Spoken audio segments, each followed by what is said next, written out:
What's good, people? Excuse us. We're gonna get Flea right back. Instagram Live cuts you off automatically after an hour, so we're just gonna wait for Flea to join. All right, We here he back. is. Back. We Hope you back. guys are enjoying what's going on. A lot of gems. Just so We you know, back. I'm throwing We in the back. tomatoes. I'm throwing in the tomatoes. Bet. Do it. Do it. Make Yeah, it yeah. pop. So as you can see here, and we can go back and talk about my book too, but we got the tomatoes. See, it's starting to look real colorful in here. It's starting to get live. Yup. You know, the vegetables have been in there for a while. There's sweat. The broth is probably pretty tasty right now.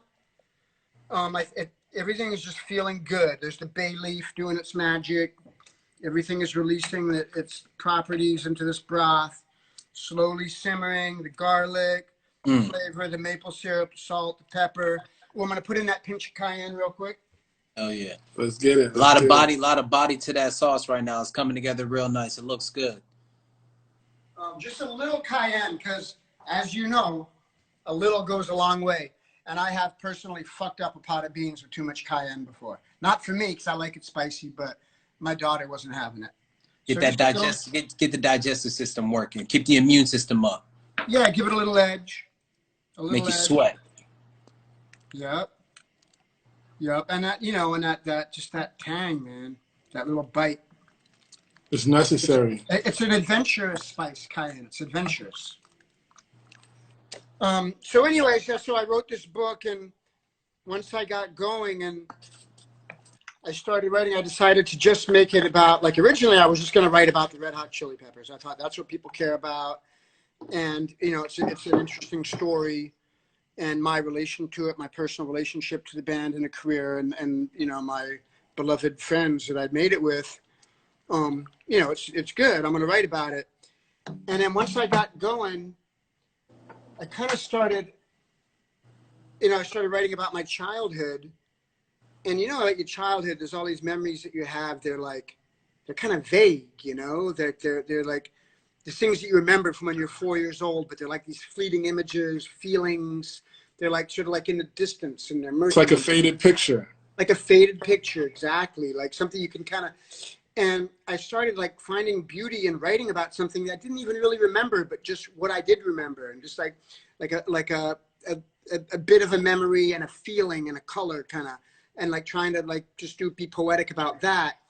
And then as I started doing that, I would write about it in this poetic way, and then like it triggered these memories that started coming back that were really lucid and really clear. And when I started writing about those,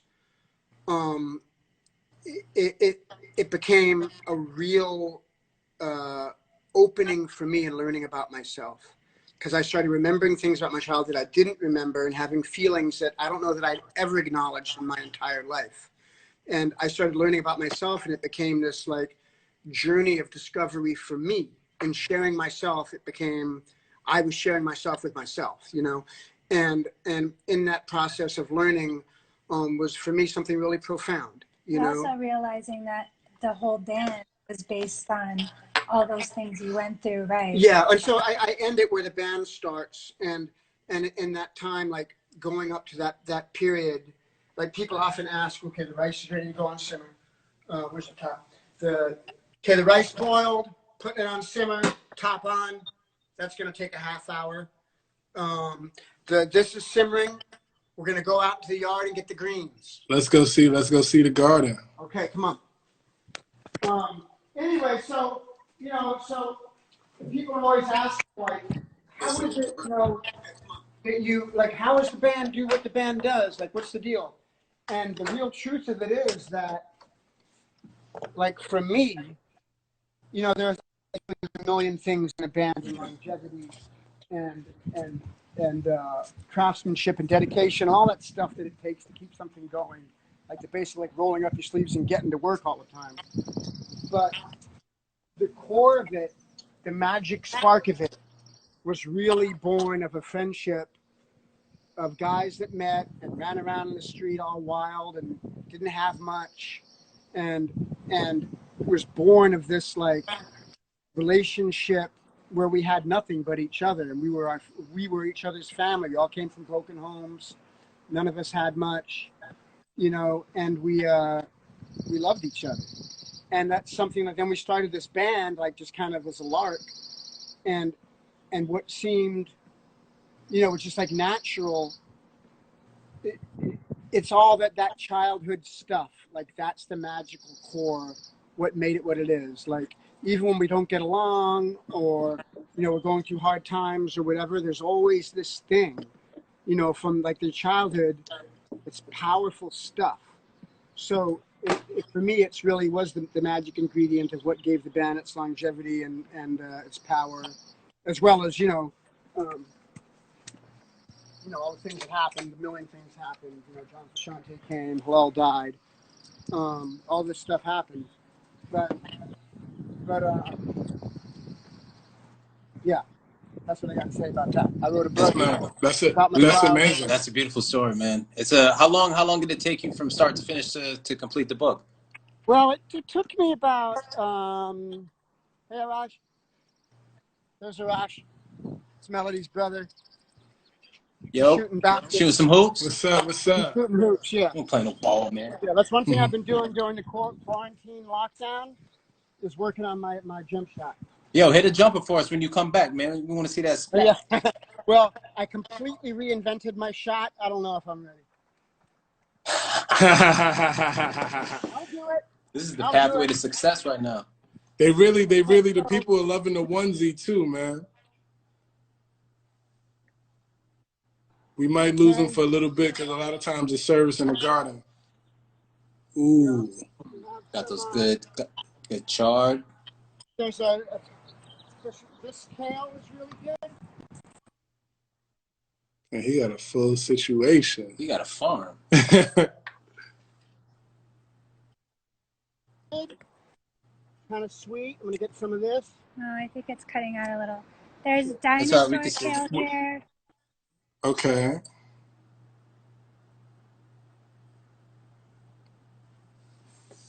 It always gets a little spicy for the garden scenes. A little bit more of this. What's that tree that you're standing next to?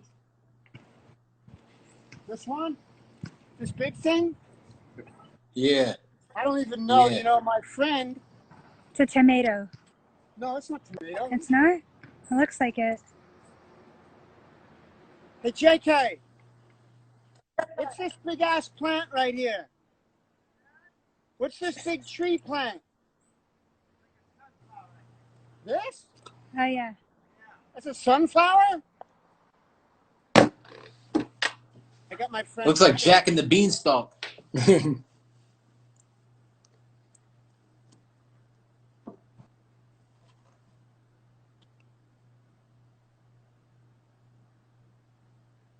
Excuse the connection. Y'all know when we go out to the garden sometimes and you lose a little Wi-Fi.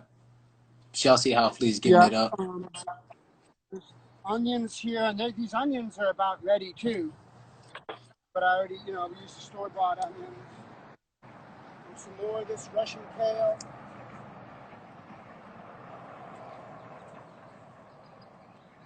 I feel like we're doing good. This is life right here.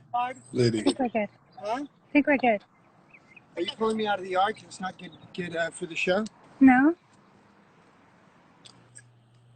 Mel, after we shoot this, let's maybe just get a little bit of video in the yard of him in the yard that you can just send us like regular video.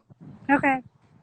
Thank you. So and then we'll edit it into the final whatever. Y'all stop asking if Flea grows weed, man. Feds are watching. We already know. We ain't falling for those tricks. Give him the rock with the greens in hand.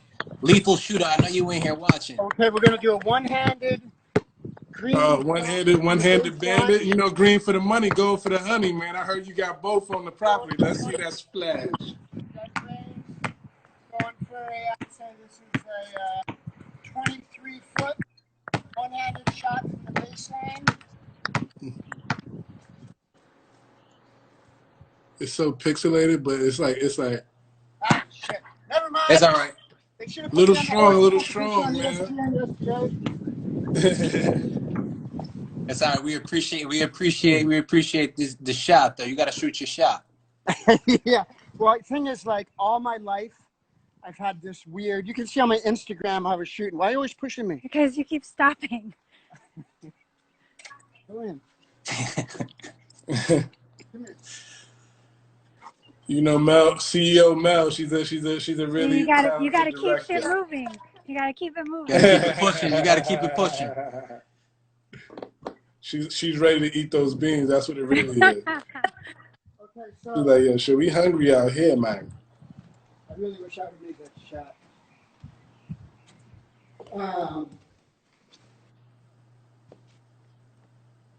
Okay, so what we got to do is, and things are a little messy in the sink. Sunny made a smoothie this morning, but I just got to wash these greens real quick. And the way that I do this,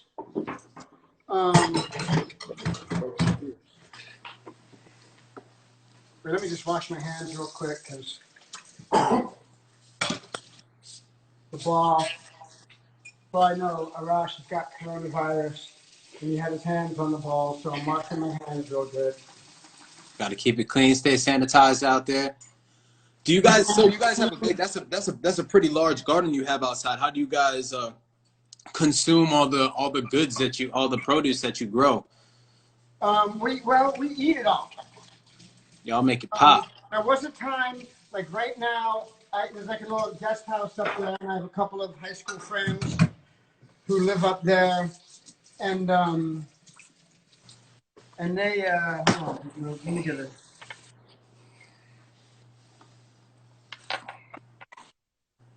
They, one of them does it, and I used to have this real pro guy doing the garden, and we really had too much food then, and it was, I was giving it away, but some of it would get wasted too, and I never felt good about that. But now, like with my friend doing it, he doesn't. It's not too much. It's like and there's like always like 3 or 4 people here eat it. Look, somebody asked if you like Persian food. What? Somebody asked if you like Persian food. I have been known to eat some tahdig. I have been known to savor a gourmet sabzi. As a matter of fact, I think if you look on the stove right behind the beans right now, you'll see a pot of gourmet sabzi. I actually forced Melody to fall in love with me by cooking her a pot of gourmet sabzi. It took me about 5 or 6 hours, chopping herbs and greens, and food is definitely the way to the woman's heart. You giving away the game right now. You're giving away a lot of free game, right? Yeah, books and food. What did I say about You gotta what feed you the mind, did to me? body, and soul. What I did to you? Yeah. I can't say it. You want me to say it? No. You want me to say it? What was the question? I missed it. Oh, she's going to ask me to say what she said, what I did to her. I said that. No, I'm not gonna say it. It's rude. You can say it. No, it's rude. No, you can No, it's say unfiltered it. on It's Gastronomical rude Cribs. for me to say it. If you say it's not rude. Say what you said. No. Hey, you guys hanging on the edge now. Oh, yeah. Well, it is questionably one of those things that could be taken the wrong way. So Flea, today is actually Hillel's birthday. You know what? I know that. And so that's nice that we talked about him a little bit. He was a beautiful guy, and this is how I do this with the greens. I just tear them up and put them in there. Hold up, Mel, do us a favor. Leave the live and come back because it's still a little blurry like how we were in the garden. Okay. Making it. All right, we'll be right back. They'll be right back. Give us a couple seconds, yo. Just hold it down for a minute. Y'all feeling this episode though? All right, here they come. Yeah, there we go. Hopefully that works. Gets us a little clearer.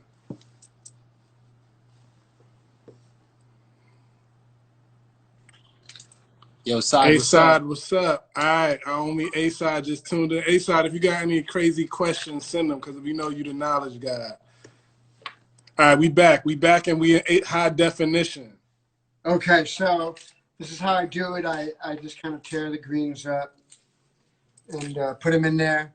I don't, sometimes I chop them, but I just kind of, and I used to cook the stems, and then someone told me to stop cooking the stems once, and I stopped, but I kind of miss them.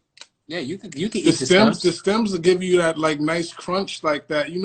I always I'm putting the stems in collard greens. I enjoy the stems. The stems are my favorite part of collard greens. The tender stems are good. Like you don't want to eat like the big stalky stem at the bottom, but like the stem throughout the green is good. Oh, okay. Yeah, and I usually, if it's just me, I just throw the stem in. I like the crunchy stem. Oh yeah, this is about to be like a serious plate of food right now. So, Flea, when you this finish Russian this, kale is good. This stuff. Ooh, that looks good. Yeah, I use it a lot too. Like I'll just make big raw salads, and with the greens, I'll just go out and grab a bunch of greens like this. Just I'll massage them, and I'll just like do this to them. Put them in a big bowl, massage them in olive oil, and just put some salt, lemon juice, either Bragg's amino acids. Oh, I didn't put any of that in. I'm gonna put some in here in the last minute. Bragg's amino acids or soy sauce, garlic, like pressed garlic. Yeah. And put it in with the greens. Just have it raw like that. I love that. That's the way. When I do that, then I'm the healthiest man on earth. Definitely. Longevity. The Bragg's also makes that aminos that you're talking about. They make a coconut aminos that's super tasty. Right. Bragg's is good, right? It's a good company. Yeah, they do good stuff. I like the aminos. We use them often. Yeah. So anyways, it's Halal's birthday today. And Halal's, he's the person that asked me to start playing the bass. And he was a magical human being, and I miss him very much. It's crazy. He died in '88, and he changed my life forever. Because of him, it will never be the same, and he's a huge part of who I am, a pillar of my heart, and everything that I do, he's always there, always in my thoughts, always in my heart, always in my memories. Big love to him. Our angels stay with us, man. Yeah, man. It's incredible. It's crazy when, I don't know if you guys lost anyone, like, friends your own age when you're young. Absolutely. Through unfortunate circumstances, but. Absolutely. But it's crazy, like, because as you get older and you kind of like figure stuff out, and as you made mistakes, you've done things that hurt yourself, hurt other people, like, and you want to grow and evolve as a human being, and then you it's like they never got a chance to do that. You know what I mean? They didn't get to, and what they would have become, because all the potential and all the glow that they had inside if it just needed to get. You grow up, you figure things out, especially when like me and most of my friends, we didn't have that, like, strong parents there, like, guiding us and showing us, and we had to kind of figure it out on our own. And that's just kind of one of the hardest things when I think, like, what, how would he have dealt with this? What would he have done about that? But, I'm more just in a place of gratitude for having him the time that I had him. It's a beautiful story, man. Definitely. To have those memories. Yeah. So we just put the greens in, and I'm so hungry. My stomach is rumbling right now. Because I'm hungry too. Today was leg day, and I didn't eat yet. So. Yeah, you see this in here? Can you guys have a good picture of it? Yeah. Okay, look. So you got the beans, carrots, onions, and now we just put in these fresh greens from the garden. Wow. And you don't want to cook greens too long. I know, like, you cook them and they become like a broth and stuff, but I like them like just cooked. You know what I mean? Like, I feel like when they're still they still got a little bounce to them. Yeah, they still have a bounce. I feel like I'm getting these really good ingredients. Joel just came on. Joel was talking about his paella. Joel, we need to get you on the episode. Yeah. We've been hearing about this paella. You got to show us this paella. Yeah, he's on there. Bobo, are you there? Is he there? He just came on, yeah. He can't. Oh, well, I was talking about your paella. because we're doing this cooking show. Anyways, he's the one. The rice is going over here. It's got a little while to go, but it's weird. I got this because the normal rice that I get, they didn't have, and I got this bulk rice, and it kind of cooks like it doesn't need as much water for some reason. So I have the other last rice got a little overcooked. So I'm gonna check it in a minute. I might have to drain out some of the water. We might be sending you some appliances this fall when we drop our collection, and one of them would be like something that you could cook rice in, so you could just set it and forget it. Oh, no, oh, really? Like a rice cooker? Yeah. But it's like it's like a multi-functional cooker, but one of the settings is to cook rice. Oh, cool. I used to use a rice cooker all the time, just like a regular Japanese rice cooker. But the problem was I'd be like, oh, I'm gonna make this rice and I'm gonna eat it. Let's make a whole bunch and fill up this huge thing of rice, and I would end up wasting so much rice because I would like eat it and then forget about it, or like leave for 2 days or something, and I'd come back and it'd be all this rice sitting there getting stale, But anyway, these beans, like for all intents and purposes, are done. I'm turning off the flame. The greens will cook in here. They don't need much more. And once the rice is done, I think we should prepare a bowl, right? Yeah, absolutely. And would you mind taking like the picture that you send us of you holding the bowl of beans? Can you take it in your garden? Oh yeah, absolutely. And we took the liberty of naming your dish, man. Oh, we calling it black-eyed fleas, man. Black-eyed fleas. I like it. Because you hit them with the skis, man. So we gotta call it the black-eyed fleas. It's only right. And we won't hold you guys up for too much longer. We appreciate your time. Yeah, thank you. Mel, you snapped with the camera work. You have another profession. You got another future, bright future ahead of you. Everything doesn't work out. Should I give these little tastes real quick? Yeah. Hell yeah. We need to know if it's edible or not. The one thing I'm concerned about is that I was cautious with the salt and pepper, and I might have been a little too cautious, but I'm just going to taste a little bit of the broth and bean. But the good thing is you can always add more salt. You can never take it away when it's too much. Absolutely. I'm just going to see your cool face down a little bit, and then for a final statement, I'm going to let you know how this is. This has some beans, some tomatoes, some greens, some onion. Might have a piece of garlic in there. Just don't say blimey at the end. No, I'm not going to blimey into a boiling pot of beans. That would not go well. But I'm telling you, man, the blimey was incredible. Huh? And said you have to show everybody how good it is. Well, I mean, if it's good, I'm going to let you know. I'm honest. You heard that when I said about Mel's cookies last week. It's like when you're writing a book. I'm not going to tell any lies, man. I'm going to tell the truth. I will not tell a lie. All right.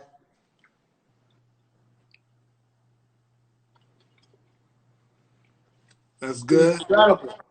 All right. So since it's incredible and edible, we got to get you to do the gastronomical sign-off. Just tell the people who you are and that you are on Gastronomical Cribs. Wait, tell them what? Tell them who you are. So basically, like, I'm Flea, and I just finished doing my thing on Gastronomical Cribs. Okay. I'm Flea, and I'm happy and proud to be here today on Gastronomical Cribs, sharing food, sharing love, food, which is the ultimate love, and thanks for having me. Much love, Flea. Can't wait till we can all get together and we can break bread and beans, rice and beans on the scene, man. And Mel, thank you. We love you. This summer, you guys got to come out here and we'll hang and cook and shoot hoops. I'll have a more improved basketball shot. We'll be in there like swimwear. Thanks again, man. Appreciate everybody for tuning in. Guys. See ya. Peace and love, y'all. Peace and love. Gastronomical Cribs.